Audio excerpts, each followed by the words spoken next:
A reading from the Holy Gospel according to John, chapter 6, verses 30 to 38.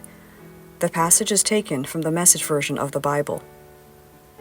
They waffled, "Why don't you give us a clue about who you are? Just a hint of what's going on. When we see what's up, we'll commit ourselves. Show us what you can do. Moses fed our ancestors with bread in the desert. It says so in the scriptures. He gave them bread from heaven to eat." Jesus responded, "The real significance of that scripture is not that Moses gave you bread from heaven, but that my Father is right now offering you bread from heaven, the real bread. The bread of God came down out of heaven and is giving life to the world."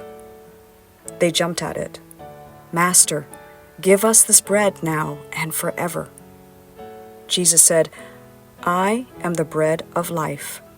The person who aligns with me hungers no more and thirsts no more, ever. I have told you this explicitly because even though you have seen me in action, you don't really believe me. Every person the Father gives me eventually comes running to me, and once that person is with me, I hold on and don't let go. I came down from heaven not to follow my own agenda, but to accomplish the will of the one who sent me." The Gospel of the Lord.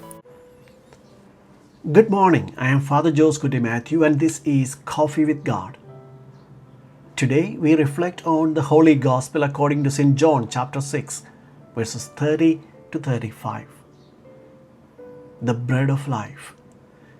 In our journey of faith, we encounter many signs that illuminate our path. These divine markers are not mere coincidences, but God's gentle guidance revealing our purpose. As pilgrims on earth, we must attune our hearts to recognize these sacred signposts that direct us toward heaven. "I am the bread of life," Christ proclaimed. These words echoed through centuries, offering a desire and love for our hungry souls. Like the Israelites who received manna in the desert, we too are given heavenly sustenance for our spiritual journey. But our manna surpasses theirs. We receive Christ Himself in the Holy Eucharist, the true bread from heaven. When doubts assail us, when suffering, death, and uncertainty challenge our faith, we naturally question and sometimes even direct our anger toward God.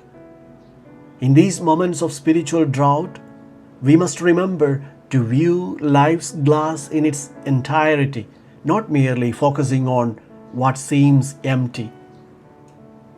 Count on the blessings, recall the graces, and remember the path that God has guided you along thus far. The history of the early church and the stories from persecuted churches of all time tell us about Christians who, amid persecutions, nurtured domestic churches within their homes. Today, we too are called to sanctify our households, transforming them into sacred spaces where prayer and worship flourish. Whether kneeling before the Blessed Sacrament or having our whole family seated together in prayer, our devotion remains authentic when our hearts are sincere. The Eucharist remains our essential spiritual nourishment. In it, Christ gives Himself completely, body, blood, soul, and divinity, strengthening us for our life's journey. Without Christ, the bread of life, we cannot truly live. With Him, no obstacle, not pain, not distance, not even poor internet connections can separate us from His love and presence. In Him alone, we find the strength to persevere.